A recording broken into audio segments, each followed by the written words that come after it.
የክርስትና እምነት መሰረት የሆነው ኢየሱስ ክርስቶስ ሞትን ድል አድርጎ መቃብር ፈንቅሎ የተነሳበትን ዕለት በማሰብ የሚከበረው የበዓል ሰሞኑኛውን እንግዲህ የተለያዩ ሃይማኖታዊ ክዋኔዎችን በማድረግ ጾምን ጨምሮ የሚታሰብ ሲሆን የበዓሉ ዕለት ሲመጣ በምእመኑ ዘንድ የሚፈጠረው ስሜት እጅግ የላቀ ነው። ትንሣኤ የፍቅርና የይቅርታ በዓል ነው።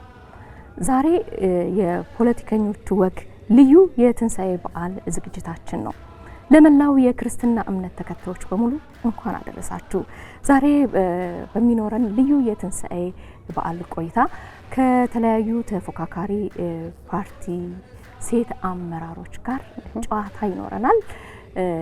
ከፖለቲካ ስብዕናቸው ባሻገር ደግሞ ያልተገለጡ የህይወት መልኮቻቸውን እንገልጣለን።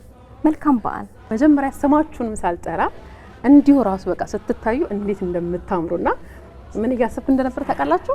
የፖለቲካ ክርክሩ ራሱ ቤትዬ እንደዚህ ለብሰው ቢሆን አያም እንዲህ በሀገር ልብስ ድምቅ ብለው ብናገኛቸው ብናያቸው ምንኛ ደስ ባለን። ታምራላችሁ በጣም። በግራ ጀምራለኝ ዶክተር ራሄል ባፌ የኢትዮጵያ ሶሻል ዲሞክራሲ ፓርቲ ኢሶዴፓ ከዛን የመጡልን በጣም እናመሰግናለን። አበንግ ኩሙዳን ከብልጽግና ፓርቲ እንደዚሁም ከልብ እናመሰግናለን። ሰው አለም ሳሉ ከነእፓ እንደዚሁም ሰላም ገብረ እግዚአብሔር የኢትዮጵያ ዜጎች ለማህበራዊ ፍትህ። እንግዲህ ሁላችሁም እንግዶቻችን ለመሆን ስለመጣችሁ ከልብ እናመሰግናችኋለን። በያላችሁበት ሆናችሁ ደግሞ ይህንን በዓል እያከበራችሁ በቴሌቪዥን መስኮትና እንደዚሁም በሬዲዮ በኤፍኤም 97.1 እኛን እያደመጣችሁ እየታደማችሁ ያላችሁ ተመልካቾቻችን በዓልን ከኛ ጋር ስለምታከብሩ በቅድሚያ ከልብ እናመሰግናችኋለን። በያላችሁበት ከኛ ጋር ከቆያችሁ በጣም ቆንጆ ጊዜ እናሳልፋለን። አብራችን ቆዩ።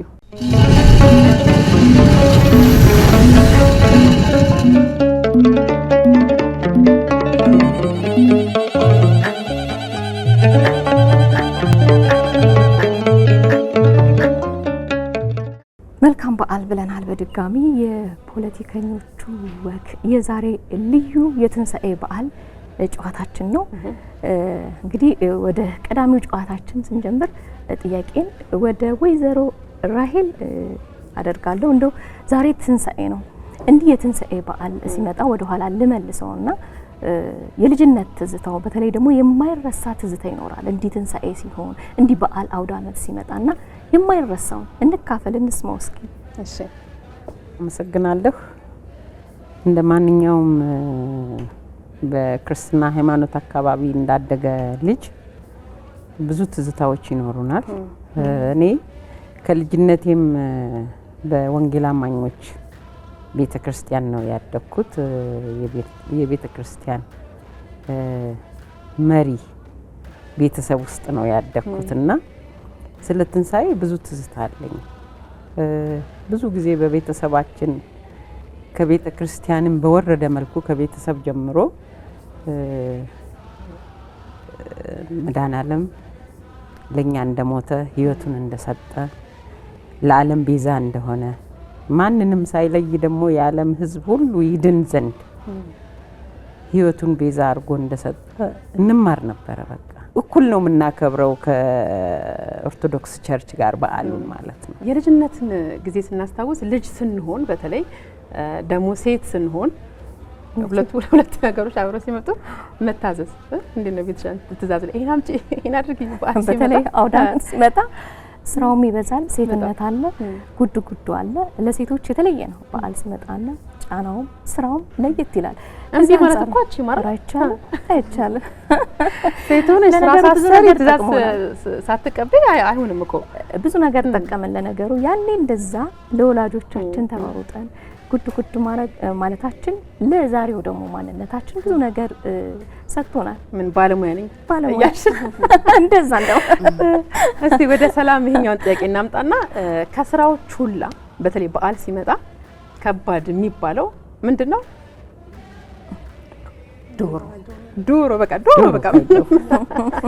ብልቷይና አሁን ድረስ እኮ አከራይ እንትኑ ሳይገባ ቆዳው ሳይገባ የሚባል ነገር አለና ምናልባት የልጅነት ጊዜ የስራ ብዛት ከዛ ደግሞ ዶሮ መቻል ግዴታ ነው ይባላል። እሱን ቁጭ ብሎ ማየት በጣም ያስፈልጋልና አንቺ አካባቢ እንዴት ነበር ይሄ ሁኔታ?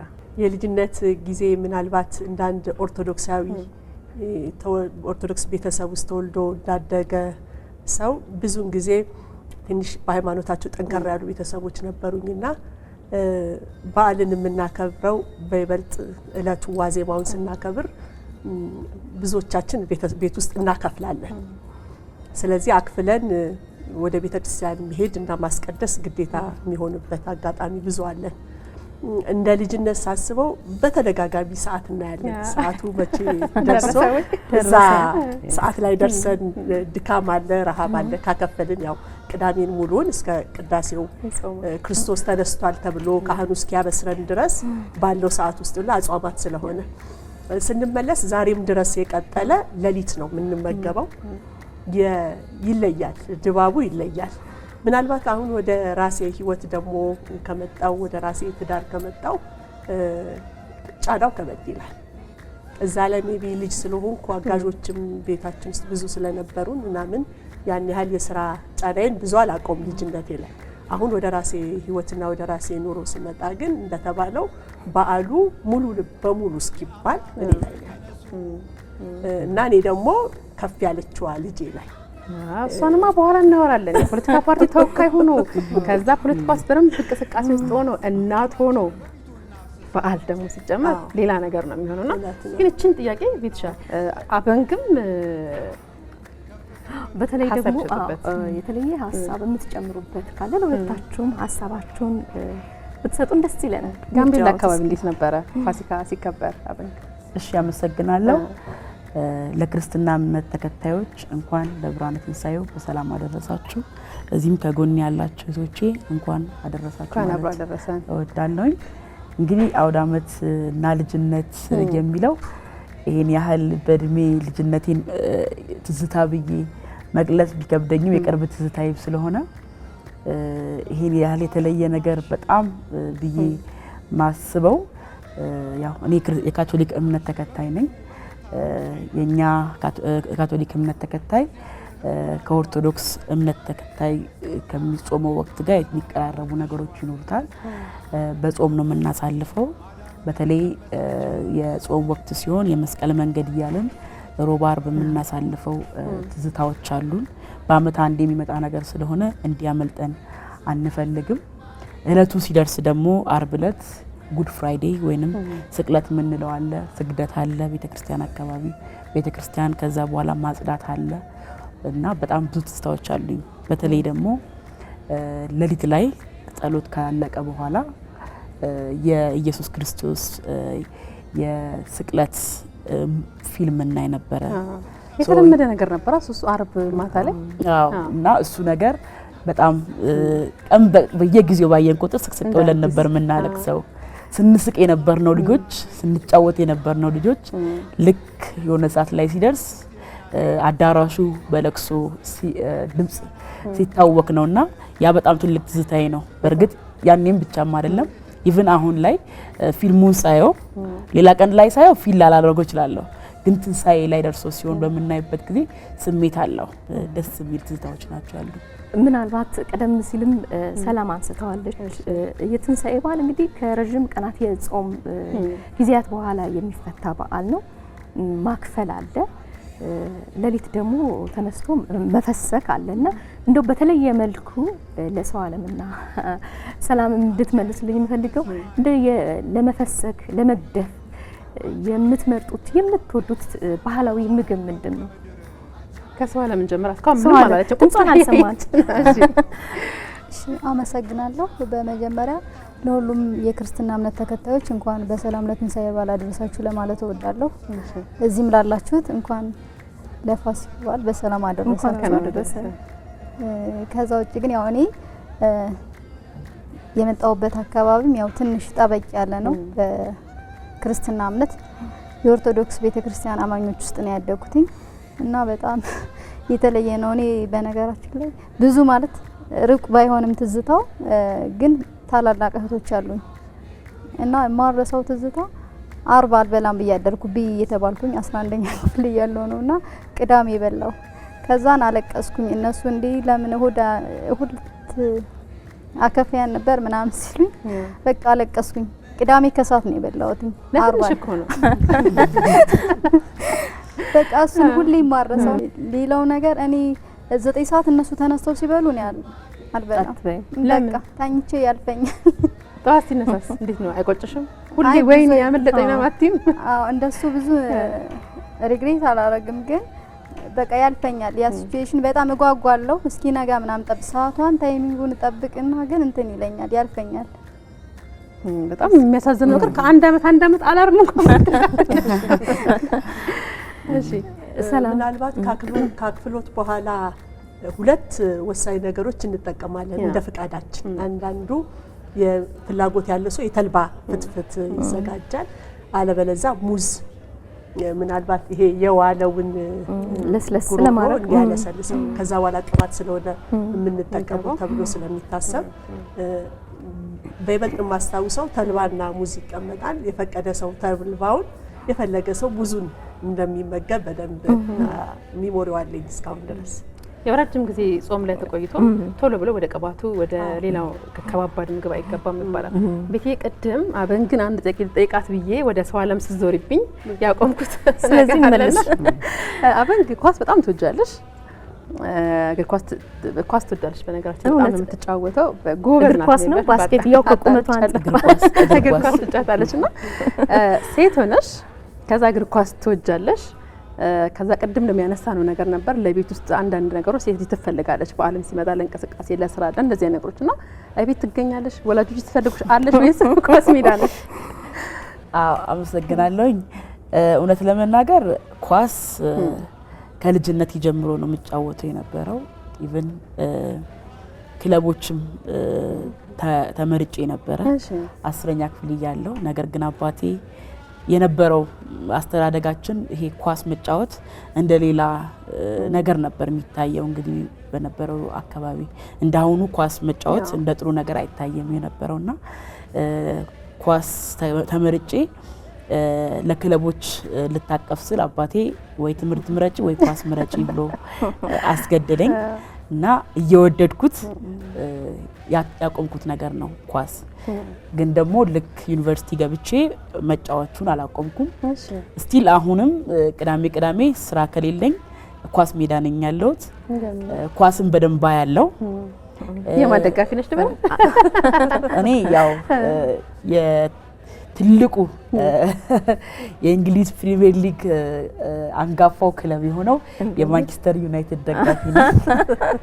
3 እህቶች ስላሉኝ ከኔ በፊት እኔ 4ኛ እህታቸው ስለሆንኩኝ ብዙም ጫና አልነበረብኝም። ማንቸስተር ዩናይትድ ደጋፊ ነኝ። ክርስቲያኖ ሮናልዶን በጣም ወደዋለሁኝ። ኳስ አሁንም ቢሆን አያመልጠኝም። ስብሰባ ካለኝም እንኳን የማንቸስተር ዩናይትድ ጨዋታ ካለፈ በኋላ ደግሜው ውጤቱን ሁሉ አይቼው ኳሱን አይቼ ነው የምረካውና በጣም ነው እንጆይ ከማረጋቸው ነገሮች አንዱ ነው።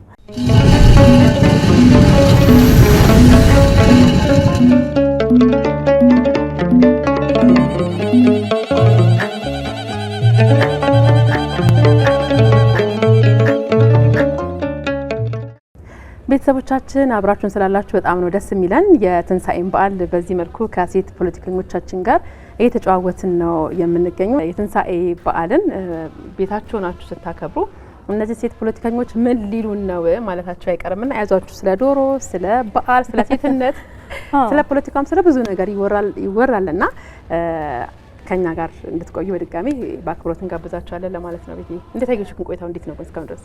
በጣም ደስ ይላል። እንግዶቻችንም በዚህ ልክ እንግዲህ ጨዋታችን ደስ እንዳላቸው ተስፋ አደርጋለሁ። በሚኖረን ቆይታም ደግሞ ጥሩ ሀሳቦችን እያነሳን በዓሉን ድምቅ አድርገን እናከብራለን፣ አብረን እንውላለን ብዬ ተስፋ አደርጋለሁ።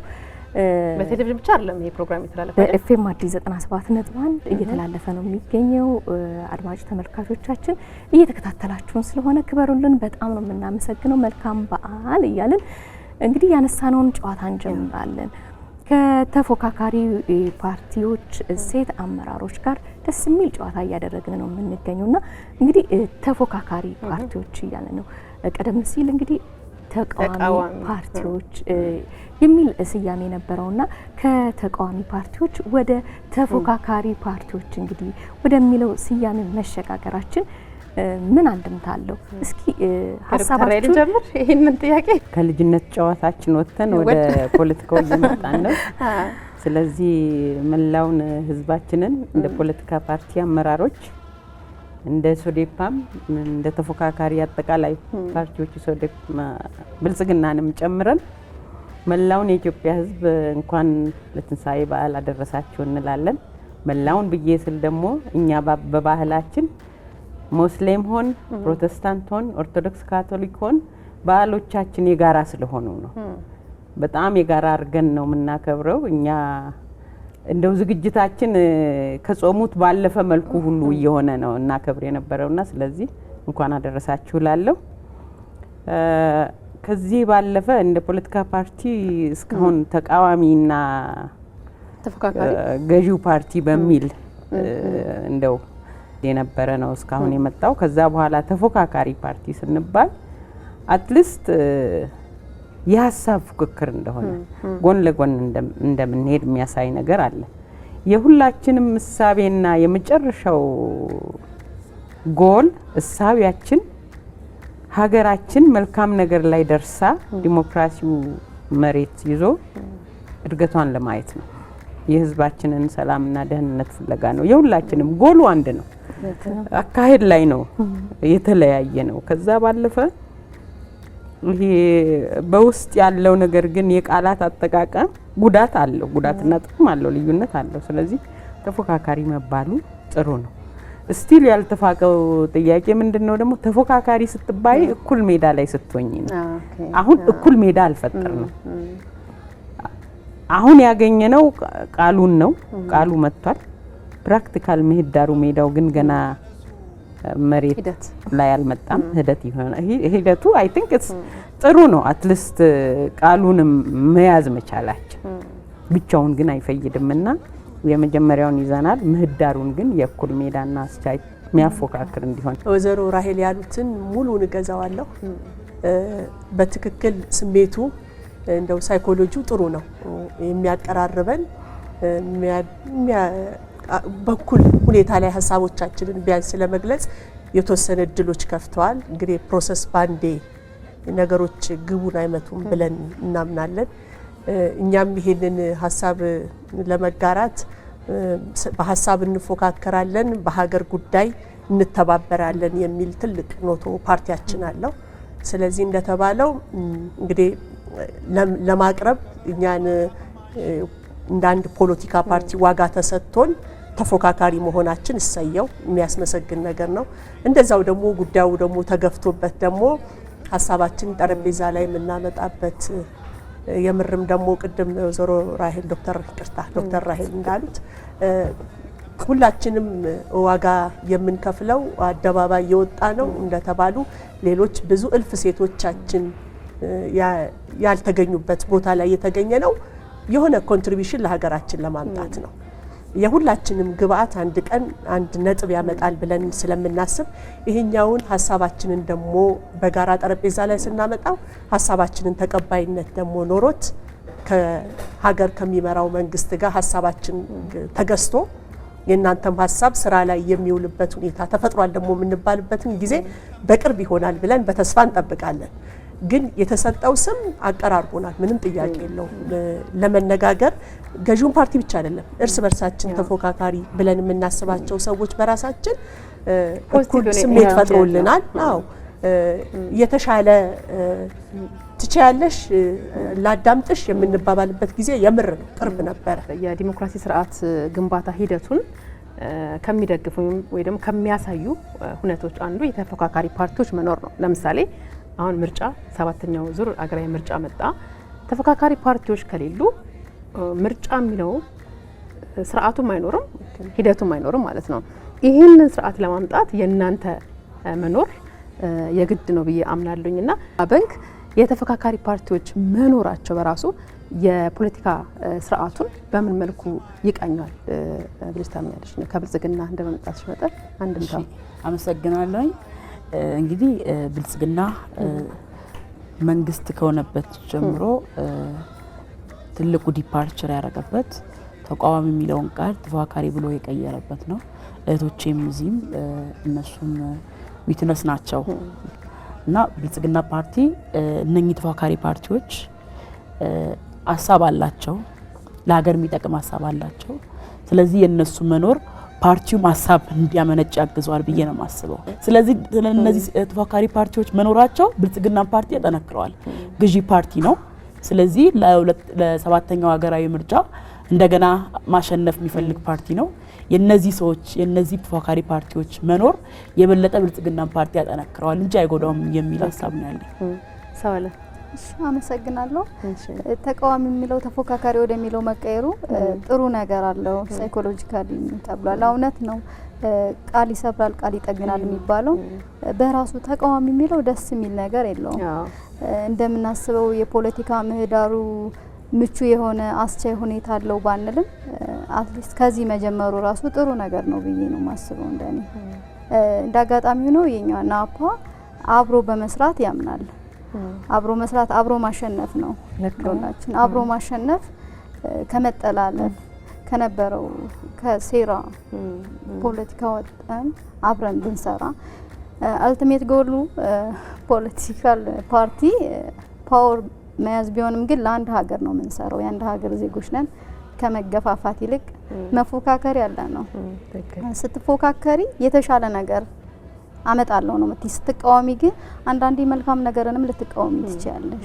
ግን መፎካከር የሚለው የተሻለ ነገር አንቺ ክሬት አድርገሽ ለዛች ሀገር ለዛ ሀገር ዜጎች የተሻለ ነገር አመጣለሁ ብለሽ ነው የምትፎካከረው። የተሻለ ፖሊሲ ይኖርሻል፣ የተሻለ አስተሳሰብ፣ የተሻለ አይዲዮሎጂ አለኝ ብለሽ ነው የምትመጪው። ፉክክር የሚባለው መንፈስ ገዢ ፓርቲ ጥሩ ነገር ካለው ያንን መውሰድ ያካትታል አይደል? ገዢ ፓርቲ የሚገዛው ሀሳብ ካለ ሊወስድ ይችላል።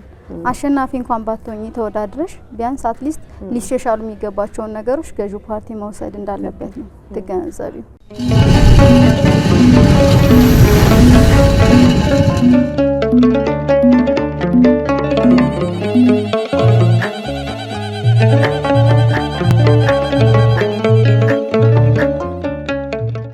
ተመልካቾቻችን የሴት ፖለቲከኞች ወግ ልዩ የትንሳኤ በዓል ዝግጅታችንን ነው እየተከታተላችሁ የምትገኙት።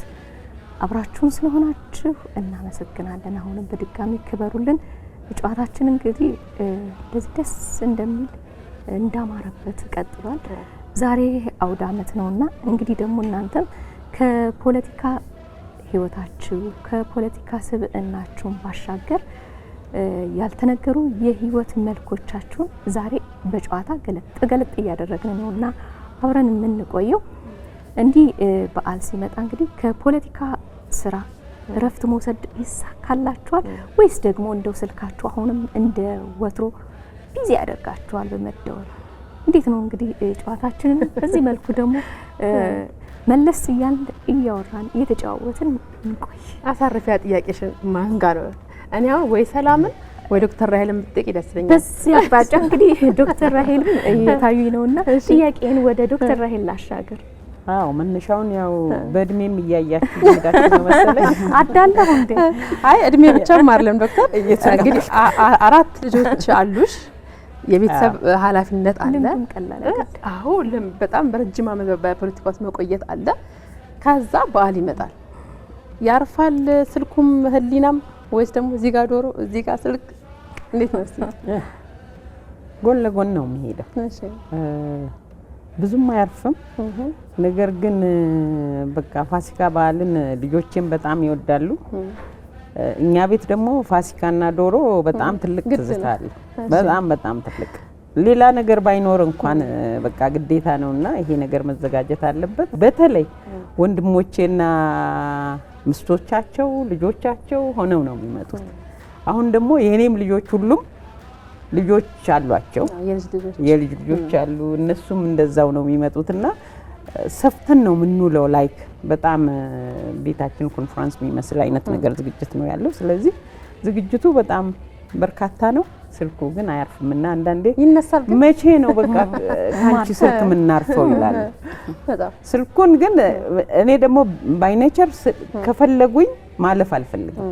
ስለዚህ ስልኩን አነሳለሁና የሆነ ስራ ጋር ዶሮም ጋር ሊሆን ምንም ጋር ሊሆን ብቻ አምጡ እንጂ ያ ስልክ የት ነው አምጡ እንጂ ብዬ ሮጠው ሳያመጡ ሳያደርሱ ይችላል። ስልኩ ከተዘጋ ደግሞ ለምን እስኪዘጋ ጠበቃችሁ ብዬ ጮኬ ነው በቃ። ስለዚህ ሁለቱም ጎን ለጎን ነው እኔ ቤት። መተውም አልችልምና ይሄኛው አታጋይ ነገር ዶክተር ጋር ያለው እርግጠኛ ነኝ እነ ሰላም ቤትም ይኖራል። ሰላምም 3 ልጆች አሉሽ፣ ባለትዳር ነሽ። የፋሚሊ ጉዳይ እንደሚታወቀው ነው በጣም ቢዚ ያደርጋል። በዓል ደግሞ ሲጨመር በተመሳሳይ ነውና እኔ ቤት ኮንኩ ስልኬን ዘጋለሁ። ደስ የሚል ነው እውነት። አይ አልዘጋም። ድንገት ያው ጋዜጠኛና ወታደር አንድ ነው።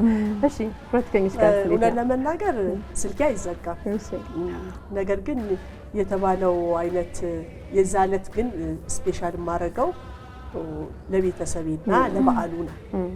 በተለየ ምክንያቱም የተለየ የኔ ኃላፊነት ያለበት ብዙ ነገር ይኖራል ብዬ ስለማስብ፣ ነገር ግን ስልኩ እንኳን አደረሰሽም ሊሆን ይችላል።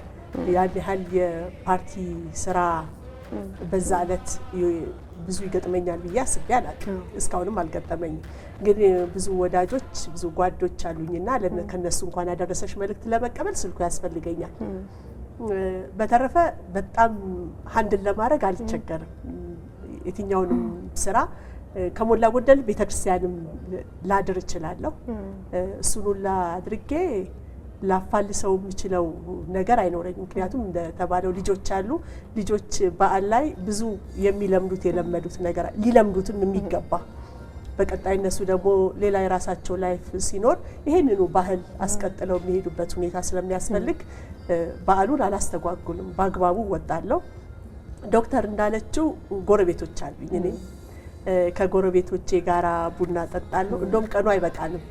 አንዳችን ጋር ቁርስ ከሆነ ሌሎቻችን ጋር ምሳ ሆኖ ለሌሎቻችን ለኔክስት ዴይ የሚያልፍበት ቀን አስከረም ይመቻል አይደል? እስከ ዳግማ ተንሳይ ሳምንቱ ሙሉ በደንብ ቤተሰብ ይጠያየቃል። እንደውም በሳምንቱ አክፋይም የተባለው ጥሩ የመጠያየቃ የአብሮነት በዓልም አለ። እስከ ሳምንት ይቀጥላል በዓሉ። አሁን እኛ የምናወራውን ነገር አበንግና ሰው አለም ስታገቡ ልጆች ሲመጡ እነዚህ ሰዎች ምንድነው ስልክ ለማንሳት ምንድነው ይናል የሚለው ነገር የዛኔ በደንብ ተረዳላችሁ ብዬ አስባለሁ። እሺ ብቻ መልካም እንግዲህ ጨዋታችንን እንቀጥለናል። አሁን ደግሞ ወደ ፖለቲካው ህይወታቸው መለስ ብለን እናያለን። እንግዲህ ትንሳኤ መስዋዕትነት ኢየሱስ ክርስቶስ እንግዲህ ለሰው ልጆች የከፈለው መስዋዕትነትን የምናስታውስበት የምንዘክርበት በዓል ነው። የመስዋዕትነት ከዛም የድል በዓል ነውና እስኪ እናንተም በቆማችሁለት ዓላማ ምን ያህል በፖለቲካው ህይወታችሁ እስከምን ድረስ ሄዳችኋል? የከፈላችሁት መስዋዕትነትና ያላችሁን አሁናዊ እንቅስቃሴ በደንብ እስኪ እያወራችሁ ነው እንሂድ። ሰላም ያንቺን ልምድና ተሞክሮ እንስማ እስኪ። መስዋዕትነት እንግዲህ በብዙ ይገለጻል ይመስለኛል። እንግዲህ ወደ እኔ ከተጠየቅኩ አይቀር መስዋዕትነቴ ጊዜን በጣም ሰጣለሁ። ኦልሬዲ ላለሁበት ላመንኩበት ለቆምኩበት ዓላማ ቀጥሎ የምር ለመናገር የልጆቼን ጊዜ ደግሞ በጣም እሰጣለሁ። እንደተባለው በፖለቲካዬ ውስጥ ባለኝ አመራርነት የፖለቲካ ሰው ነኝ። የሚጠበቅብኝ ነገሮች ላይ እንግዲህ ገብቻለሁ። አይ ቆይ ልጆቼን ብዬ ብመለስበት ሁኔታ ላይ ኖረኝ ይችላል። አቴንድ አደርጋለሁ ባለኝ ሰዓት። ግን እውነት ለመናገር የቤተሰቤን የልጆቼን ጊዜ መስዋዕት አድርጌያለሁ ስል ልብ የሚነካ መስዋዕትነት ነው ለኔ የሚሰማኝ። ስለዚህ ሌሎችም ፖለቲካ ፓርቲዎች ለምሳሌ ተደጋጋሚ የሆነ ስልጠና ይኖረናል። ነገን እስቲ ለልጆቼ ብዬ ማልአስቀርበት ቀናቶች ይኖሩኛል። በቀጣይነት መገኘት ያለብኝ ጉዳዮች ይኖሩኛል።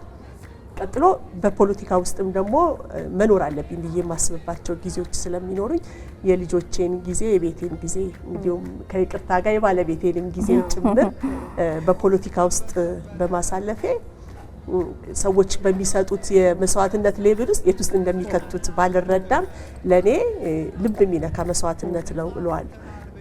እሱ ጋም ተገኝቶ ያንንም ዋጋ ተከፍሎ የሚመጣ ውጤት ኖሮ በይበልጥ ሴቶች አንዳንዴ እዛው አባሎቼ በመደባበቅ ሁላ ፓርቲውን የሚሳተፉ ሴቶች እንዳለ ሁላ ማሰብ ሲችል የበለጠ ልብ ያዝናል። እዛ መምጣታቸው የማይፈለግበት በትዳር አጋሮቻቸው የማይበረታታበት ሁኔታ ሲኖር እንደ ሀገራችን ሁኔታ ፈቃደኛ ሆና ፈልጋ በዛ ልበ ሙሉነት መታ ነገር ግን ስትመጣ ልትመልሰው የምትችለውን ነገር አስባ የምትሄድም ሴት መኖሯን ሳስብ ደግሞ በኢትዮጵያ ውስጥ ያለን የሴት ፖለቲከኞች እየከፈልን ያለነው መስዋዕትነት ከኔም አልፎ የሌሎች ጓዶቼን ሳስብ እጅግ መስዋዕትነቱ ከባድ ነው ብዬ እላለሁ።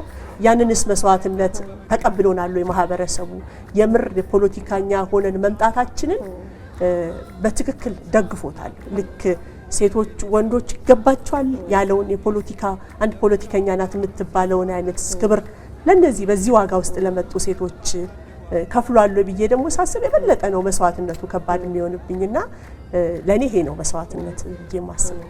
እንደው አበን ምናልባት ለቆምሽበት አላማ ስትይ የተውሻቸው ነገሮች የራስሽን ነገር ወደ ጎን ትተሽ ወደ አላማሽ የተጋደልሽባቸውን ልምዶች ብናይ ቆንጆ ነው። እሺ አመሰግናለሁኝ። እንግዲህ በፖለቲካ ህይወት ውስጥ ብዙ አመታት አልቆየውም። ከዩኒቨርሲቲ እንደወጣው ነው አጋጣሚ ሆኖ ብልጽግና ፓርቲ የተመሰረተው 2011 ብልጽግና ፓርቲ ውስጥ ነው ጆይን ያደረኩት እዛው አካባቢ ላይ እና አካባቢ ላይ በወጣቶች ሙቭመንት እንቀሳቀስ ነበረ። እናም በስራ ምክንያት እዛው ወጣት ክንፍ እመራ ነበረ ምክትል ሆኜ። ፓርቲያችን ብልጽግና ባደረገው የወጣት ክንፍ ኮንፈረንስ ነው ምክትል ፕሬዚደንት ሆኜ የወጣቶች ክንፍ ወደ አዲስ አበባ ሙቭ ያደረኩት። ከጋምቤላ ነው። እንዴት ነው ከጋምቤላ ወደ አዲስ አበባ የሚለው ነገር በጣም ትንሽ ለኔ ይከብድ ነበረ። ምክንያቱም የለመድኩት ሶሳይቲ ውስጥ አይደለም ሄደው መጥቼ እዚህ ጋር ቤት ተከራይቼ ልኖር ነው። ምግብ ተሰርቶልኝ የሚቀርብልኝ የነበርኩት ልጅ የራሴ ሪስፖንሲቢሊቲ ኖሮኝ መኖር ልኖር ነው። ከማላውቀው ሶሳይቲ ጋር ነው። ይሄን ያህል ከፍ ያለ መስዋዕትነት ላይ መስል ይችላል፣ ግን ለኔ ካሳለፍኩት ጊዜ ከነበሩኝ ጊዜያት ውስጥ አንፃር ለፓርቲ መስዋዕትነት ከፍያለሁ ብዬ ነው የማስበው። ከሞቀ ቤት ወደ ሌላ አካባቢ እንዲሁም ደግሞ ጊዜንም ወጣት ነኝ ገና አላገባውም። ብዙ ሊያምሩኝ የሚችሉ ነገሮች ይኖራሉ። ነገር ግን እነዛን ነገሮች ትቼ ፓርቲ በሚፈልገኝ ሰዓትና ጊዜ ሁሌም አቬለብል ነኝ። which የራሴን ላይፍ ወደ ኋላ ረገብ አድርጌው ቀድሚያ ለፓርቲ ነው እየሰጠው ያለው። ጊዜን በጣም ሰጣለሁ። ፓርቲ በሚፈልገኝ ሰዓት ሁሌም አለው። ቀጠሮም ካለኝ ከሰዎች ጋር የኔ 50-50 ነው። ስራ ካልኖረኝ ብዬ ነው ሁሌም ለጓደኞቼም ለወዳጆቼም ለቤተሰቦቼም ጋር ይላሉት ምነግራቸው እና ጊዜን እየሰጠው ነው ያለሁት። ካለፈም ደግሞ ከጊዜም ባሻገር የሚያልፍ ነገርም ካለ መስዋዕትነትም ካለ ያንን መስዋዕትነት ለመቀበልም ዝግጁ ነኝ። ያመንኩበት ፓርቲ ስለሆነ ወደ ሰው ዓለም ወጣትነት አለ። ሃይ ስኩል አስተማሪ ነኝ በነገራችን ላይና ስራሽ በራሱ ትንሽ ቻሌንጅም አለው። ከልጆች ጋር ነው የምትዩ። ትልቅ ኃላፊነት ነው ያለሽበት ደግሞ ፓርቲ ውስጥና እስቲ እነዛ ነገሮች እንዴት ናቸው? ወደ ፖለቲካ ፓርቲ በእኛ ሀገር ኮንቴክስት ሴት ሆነሽ መቀላቀል ከባድ ነው። በራሱ ገና ማሰቡ በራሱ ማለት ያ ሶሳይቲው የኛ ሀገር እንዴት ነው የሚያስብሽ? ቤተሰብሽ የምትሰድ ደግሞ በዛ ላይ ተቀጣሪ ሆነሽ ስትሰሪ እንዴት ነው? በቃ በጣም ብዙ ቻሌንጅ ነው በራሱ መግባትሽ። ራስሽን መስዋዕት ለማድረግ በቃ ማለት መስዋዕትነት እንደተባለው በብዙ ነገር ይገለጻል። ጊዜሽን አጣበሽ ከስራቱ አክበሽ ነው። ከአራት የተፈካካሪ ፖለቲካ ፓርቲዎች በጣም የሚያማምሩ እናቶችን እንስቶችን አምጥተን ቆንጆ የሆነ ከወደ በዓሉም ከወደ ሴትነቱም ደስ የሚል ጊዜ አሳልፈናል። ከእንደዚህ እንዳማረብን ሁሉ ጨዋታችንም አምሮ ልናጠቃልለው ተገደናል። ስማቸውን እንጥቀሳለን። እስካሁን አብሮን የቆዩት ማናቸው? ምናልባት ወደ በኋላ የተቀላቀለን ሰው ካለ ዶክተር ራሄል ባፌ የኢትዮጵያ ሶሻል ዲሞክራሲ ፓርቲ ኢሶዴፓ ከዛን የመጡት፣ እንደዚሁም አበንክ ኩምዳን ከብልጽግና ፓርቲ፣ ሰዋለም ሳህሉ ከነእፓ፣ እንደዚሁም ሰላም ገብረ እግዚአብሔር የኢትዮጵያ ዜጎች ለማህበራዊ ፍትህ ኢዜማ ነው የመጣችሁትና በድጋሚ ስለመጣችሁ ስለ ጊዜያችሁ በዓልን ከኛ ጋር እንደዚህ ፏ ብላችሁ ስላሳለፋችሁ ከልብ እናመሰግናለን። እኔ ቤተልሔም አበጋዝ እንዲሁም ደግሞ ወርቅነሽ ሙላቱ በጋራ ከናንተ ጋር ቆይታ አድርገን ነበረ። ስለነበረን ጊዜ ከልብ እናመሰግናለን። ቆይታችን ይህንን ይመስል ነበር። በኤፍኤም አዲስ 97.1 እንዲሁም ደግሞ በኢቲቪ ዜና ቻናል ፕሮግራማችንን ስለተከታተላችሁ እናመሰግናለን። ክበሩልን። ጤና ይስጥልን።